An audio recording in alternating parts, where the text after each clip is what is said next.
ബദരീങ്ങളെ തെറി വിളിക്കുന്നവർ, ബദരീങ്ങളെ സാധാരണക്കാരെന്ന് പറയുന്നവർ, മജ്‌ലിസുന്നൂർ വെറുതെയാണെന്ന് പറയുന്നവർ പഠിച്ചു വെക്കണേ. ആരെയാണടാ നീ വെറുതെ എന്ന് പറയുന്നത്? ആ ബദരീങ്ങളുടെ നേതാവ് ഹബീബ് മുഹമ്മദ് മുസ്തഫ സല്ലല്ലാഹു അലൈഹി വസല്ലമ തങ്ങളാണ്.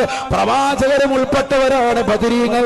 അതുകൊണ്ടല്ലേ ബദറെങ്കിൽ ബദരീങ്ങളുടെ പേര് പറയുമ്പോ ആദ്യമായി പേര് പറയുന്നത് അറബ് നാട്ടിലെ മാമലകൾ മുഴുവനും കനകക്കൊട്ടാരമായി തിരുസവിധത്തിലേക്ക് തരട്ടെ എന്ന് ജിബ്രീൽ അലൈഹിസ്സലാം വന്നുകൊണ്ട് ചോദിക്കുമ്പോ വേണ്ട എന്ന് പറഞ്ഞുകൊണ്ട് പരിത്യാഗത്തിന്റെ ആത്മീയ വലയത്തിലേക്ക് ഉൾവലിഞ്ഞ ലോകത്തിന്റെ ഒരേ ഒരു നേതാവ് ഹബീബ് മുഹമ്മദ് മുസ്തഫ സല്ലല്ലാഹു അലൈഹി വസല്ലമ തങ്ങളുടെ പേരാണ് ഒന്നാമതായി പറയുന്നത് എന്ന് നീ ചിന്തിക്കണേ.